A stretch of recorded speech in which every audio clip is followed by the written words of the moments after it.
Rocky Mountain Sasquatch organization. We're going back to the 1977 Bigfoot sighting location.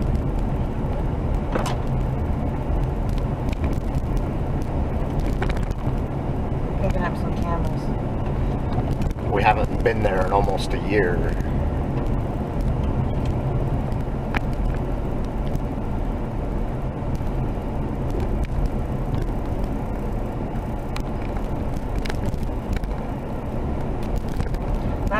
Last time we were here, we caught something on our camera that was interesting.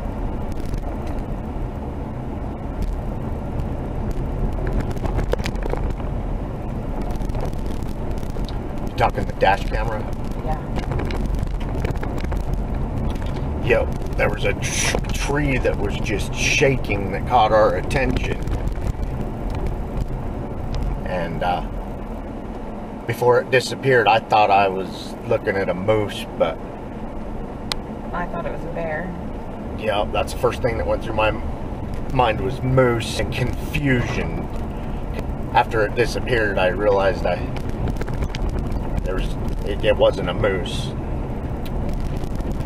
And then Jenny's initial reaction was a bear, and then the video just isn't that great. ThinkerThunker does a breakdown on it. There's lots of people that think it's a bear. There's people that think it's a Bigfoot. As we round this bend, just left of center, a creature, a black creature, hides behind this tree. An animal or a creature. We didn't identify it. We'll show it to you again a couple of times. We also slow it down a couple of times. I got out and went and looked for it, and I could hear it and kind of see the black movement deep in the bush. Now there it is again. The tree that it hides behind is just shaking. And this tree's like 9 feet, maybe 10 feet tall. There's some turkeys. Right there. Big old flock of turkeys, wild turkeys, folks. Oh, some of them flew. Yep. My squeaking brakes with dust on them scared them, made them fly. I hope you guys got to see those. That's the biggest flock I've seen together. Back here, yeah. Those were some big turkeys. Makes you wonder if that was Bigfoot food. The first turkey I ever captured back here was with the game camera. A time-lapse game camera where it took photos at certain intervals all day long, and I just happened to catch a turkey on one of the random photos. By the way, I prefer to have the trigger set on the camera. I don't do that random photo thing anymore.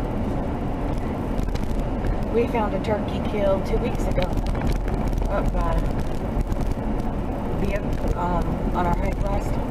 Yeah, we did a hike about 2 weeks ago in a different part of the canyon. Yeah.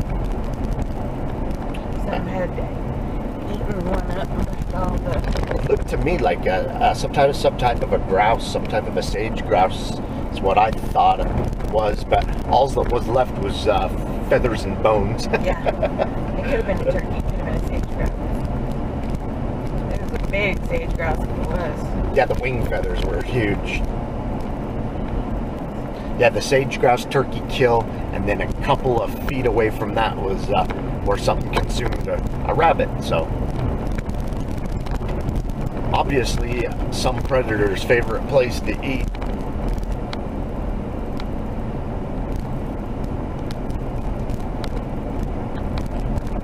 Yeah, there's lots of rabbit back here. This canyon's just full of game. There's several herds of elk. We sometimes see moose back here. Deer. We see bear, mountain lion.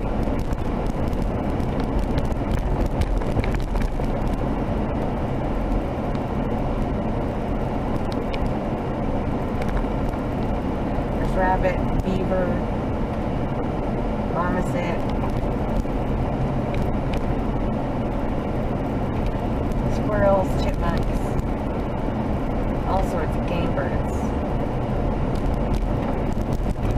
The 77 sighting location we're gonna show you guys.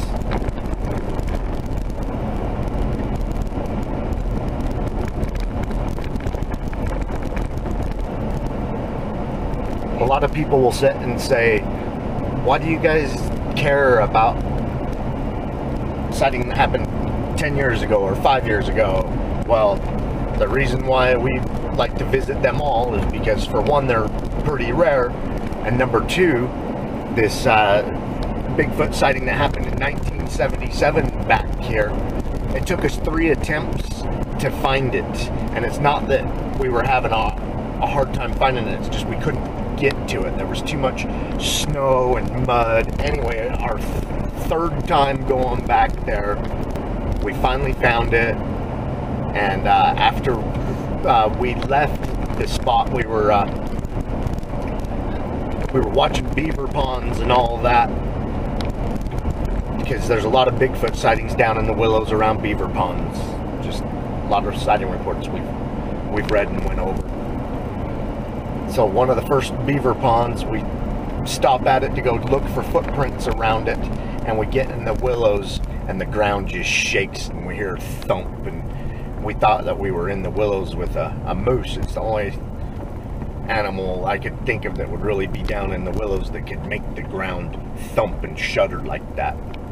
And then we crossed the river, and when we were crossing the river, we both could smell a stench.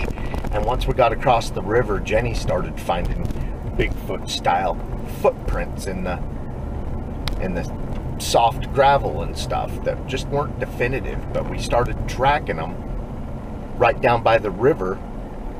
It was just a huge deep one. I mean, 4 or 5 inches deep.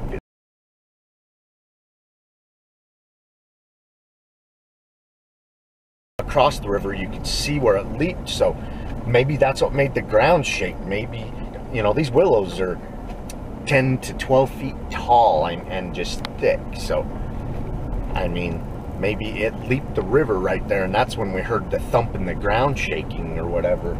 So we're at a sighting location probably a few hundred yards away from it.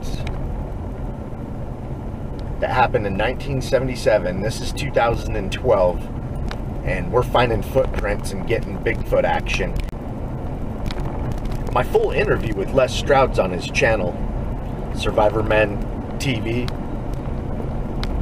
But anyway, if you guys want to see the whole story, it's right there. But Jenny and I started casting that footprint, the really nice one by the river and everything, and when we were casting that, I could just feel that there was something coming. Sometimes I get weird feelings, and I told Kelly, there is something coming. There's something up in those trees, and it is coming. And then we started to hear it, and it started to rush the tree line and make a lot of ruckus and noise.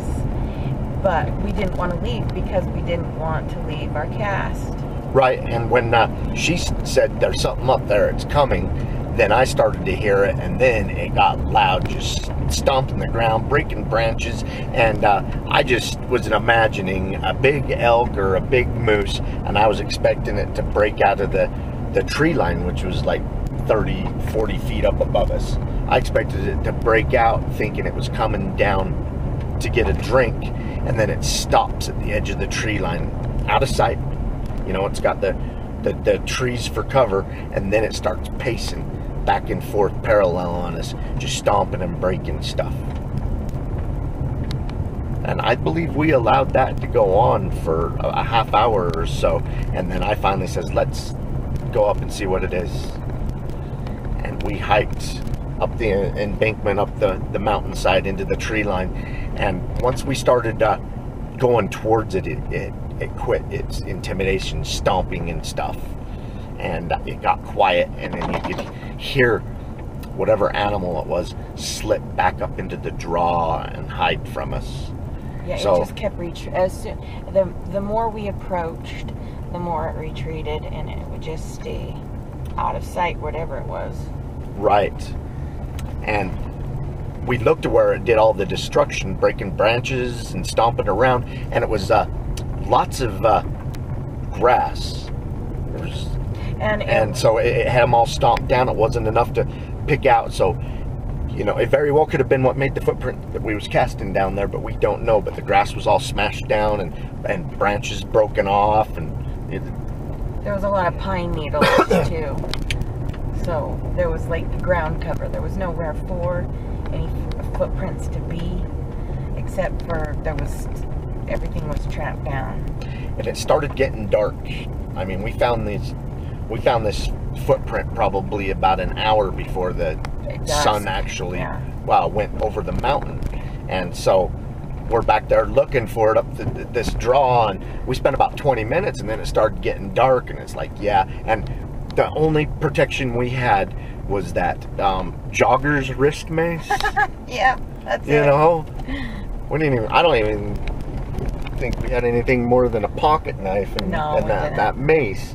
And so anyway, we went back down to the footprint, and the cast wasn't setting up very well. So we sat down there for probably another 40 minutes or so after the sun went down. And by the way, once we got back down next to the footprint, whatever it was that hit up in the draw gave us about 5-10 minutes, and then it rushed the tree line again, just like the first time, like, you know, a large animal getting ready to bust out, and then it paced back and forth. And it was nerve-wracking, especially after the sun went down. And after about another 40 minutes, that cast was still tacky, but we, you know, thought the best thing to do was just to get the hell out of there. And so we dug it up and left. And we'll show you what the footprint looks like. We got photos of it. I'll put that in the video. By the way, the 77 sighting location, I got an in-depth video showing the location and talking about the two guys' sighting report that submitted it there from 1977.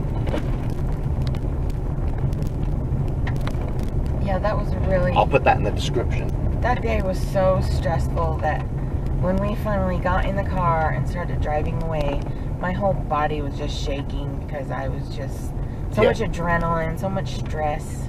That was probably the scariest Bigfoot outing I think I've ever had. That 2 hours that we spent right there, over half of it was pretty damn scary. Yeah, well, after it rushed the tree line, from that point on, I mean, I felt like we were kind of crazy hiking up to it, but like, I was sitting there like, well, we're here for Bigfoot. We've got to go up and investigate.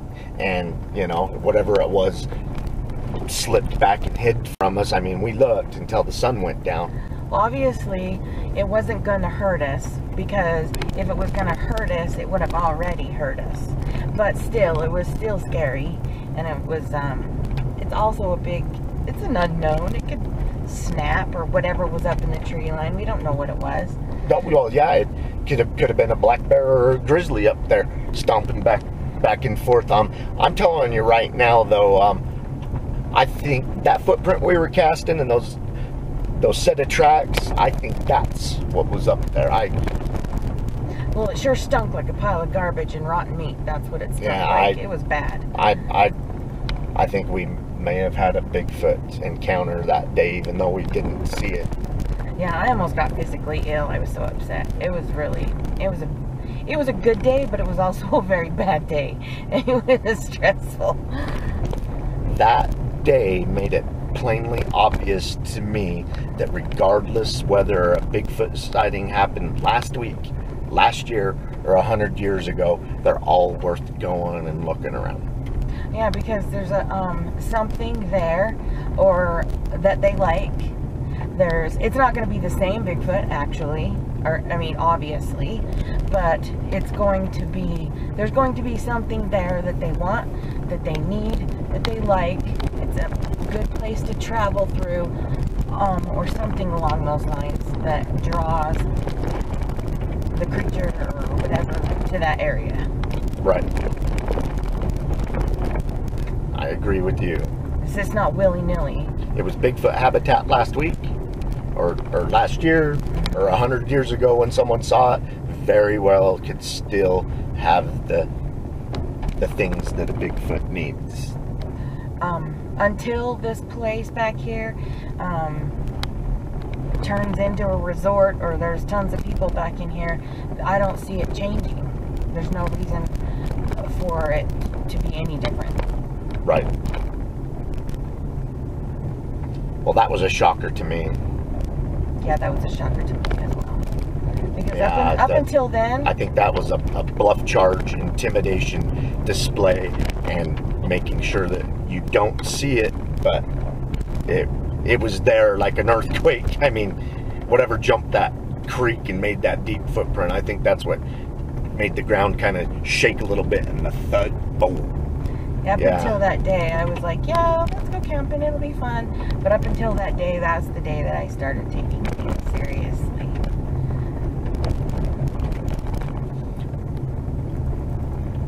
That footprint that sunk in, it just barely cleared the river by like a foot. So it was softer than usual ground because it was so close to the water. And, you know, it sunk in 4 or 5 inches. And this is a 17-inch long footprint.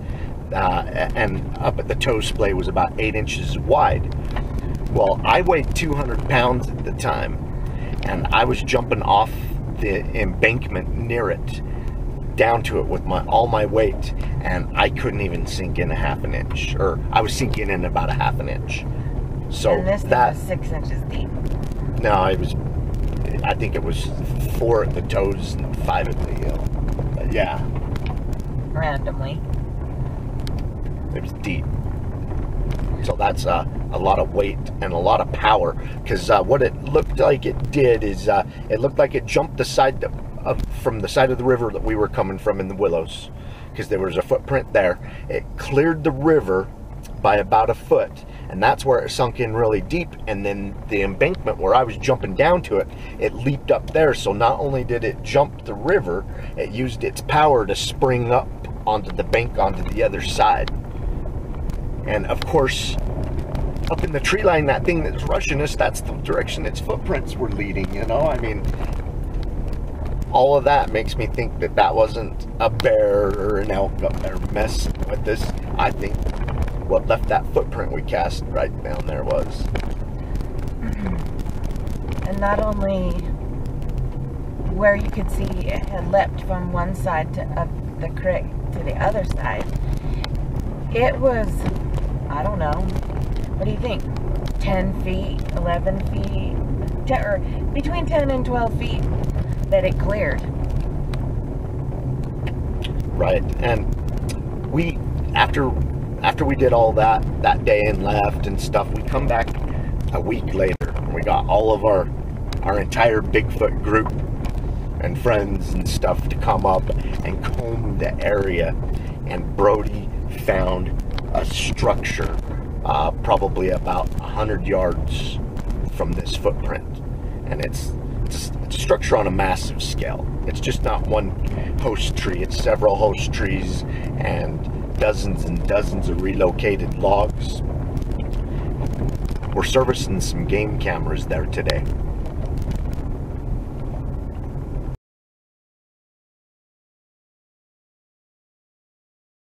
Film the hike over there and take some pictures and film the structure for you guys. Anything cool on those game cams, we'll put that at the end of the video too. Yeah, make sure you go down and look in the description of this video. I'll provide links to other videos of stuff that we're talking about that happened in the canyon, that's happened here. Like that black creature that went and hid from us that we caught on dash cam.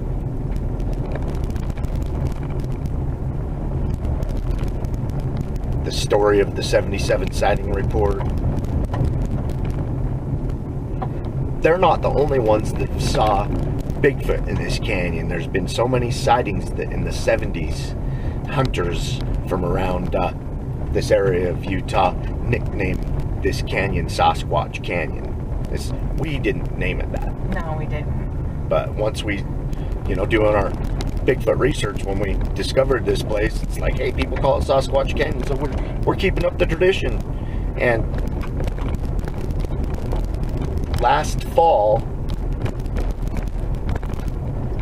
or actually 18 months ago, not last fall, but the fall before, during deer hunting season at the mouth of this canyon, a hunter had a Bigfoot cross the road in front of him about noon on an overcast day. Just like this. So it was a dirt road. Yep. It's actually about 12-15 miles from where we're at right now. This it was on this road though. Yeah, this Sasquatch Canyon's about 35 miles long, and there's sighting reports, Bigfoot footprints and stuff. Reports come out of here all the time. Strange noises. A lot of the ranchers that use this canyon think it's haunted, or say it's haunted. Because of the noises that they hear. Right.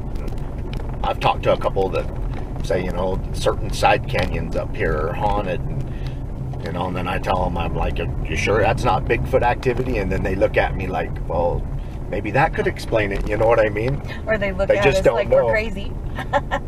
Actually, the last guy that told me that one of these side canyons, and we've hiked up that canyon before, by the way, he says it's haunted. Weird things happen back there.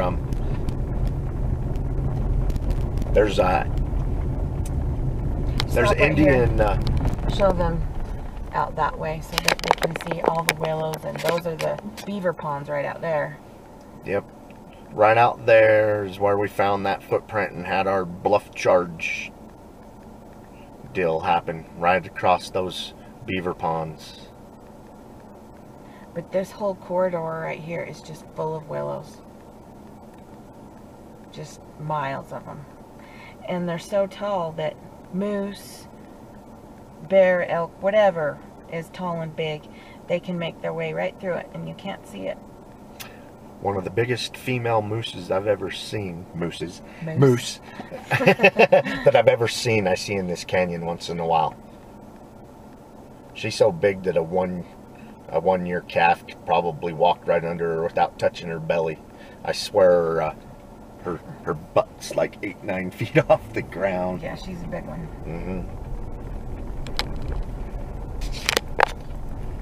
So only the last rancher that told me the side canyon was haunted up here, and I was like, well, you sure it's not Bigfoot activity? And then he kind of looked at me and it's like, I don't know. So he didn't scoff at me at all when I brought that up. Jenny and I have heard some of the haunting stuff to that one winter 2013 when we found that really good trackway of Bigfoot tracks in the snow. About a half a mile from there, up on a cliff, a large cliff ledge that was probably about 50 feet above us, and then it's acres and acres of forest up there. We could hear voices up there. Oh, there's some mallards swimming around in the beaver pond. You know, so we're sitting down there thinking, you know, are we hearing Bigfoot talking, or is this one of those haunting situations that the ranchers talk about? You know, I mean, when you know that you're the only one back there in the wintertime and it's up on an icy cliff top.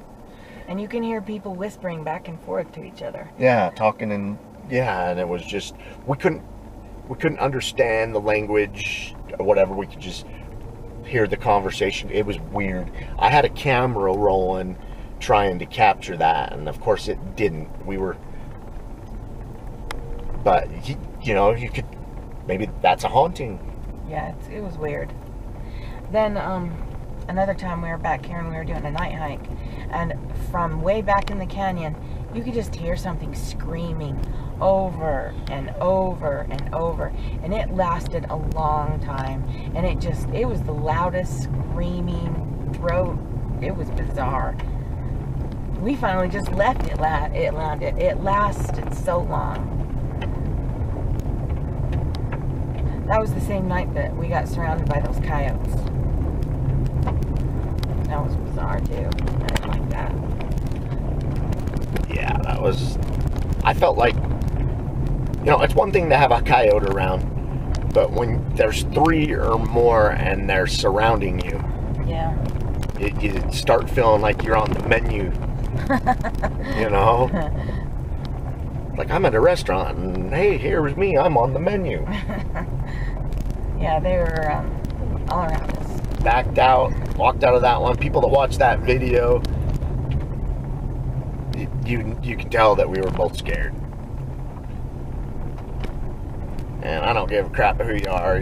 Sit and make fun of me on that video. I don't give a shit. I was scared. Yeah. You go out 20 miles off of a dirt road and hike in a canyon with one other person in the dark and not be a nerd, then I don't know, you might be a psychopath or have something wrong with you. Yeah, and I don't care if you have a semi-automatic rifle. It's still freaking scary at night, you know? You can't see what's in the bushes. You can't see what's Stuff can sneak up a lot closer. Well, hey, it's not without... our fear isn't like, you know, scared of the dark. There's really stuff out there. In May, Jenny, Brian, Jared, and what was that other guy's name that was with Drew? Us 5 hiked back in that same canyon where we heard the voices and stuff, and we got paralleled and stopped by a mountain lion for over a quarter of a mile. And it was not afraid of any of us, and it did not leave. Oh, we were making aggressive noises for it. We'll put the video in the description. I mean, you guys may be able to pick out the mountain lion's eye shine in a few segments of the video, but they're live. We were seeing it.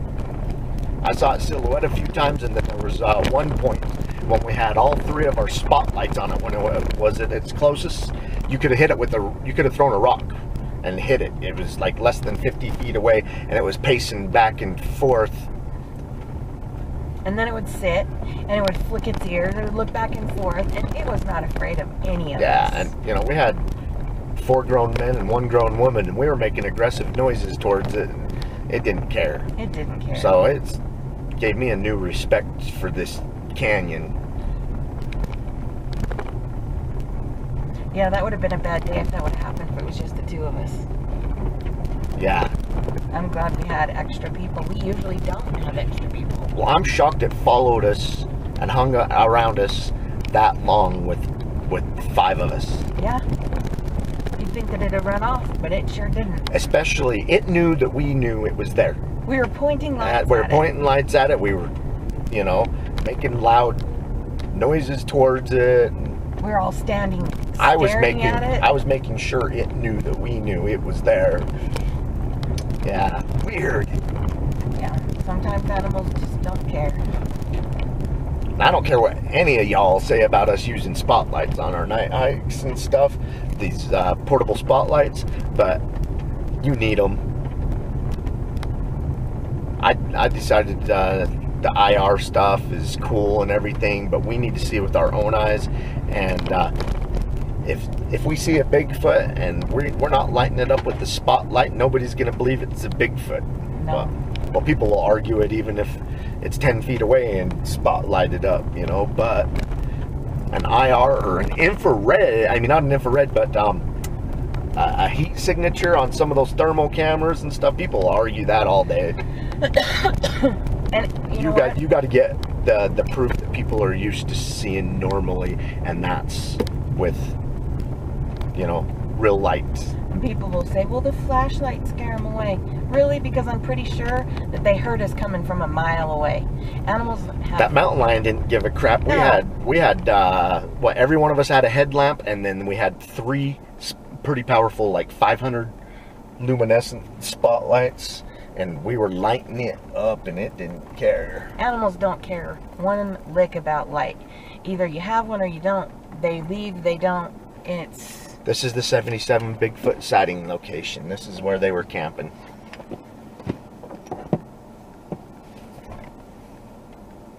Sometimes animals will come just right up to a light because the light's on. Oh, there's a ground dog. Oh, all right, we're going to do some hiking and all that. We'll put more material at the end of this. Keep on watching. We're going to keep on squatching.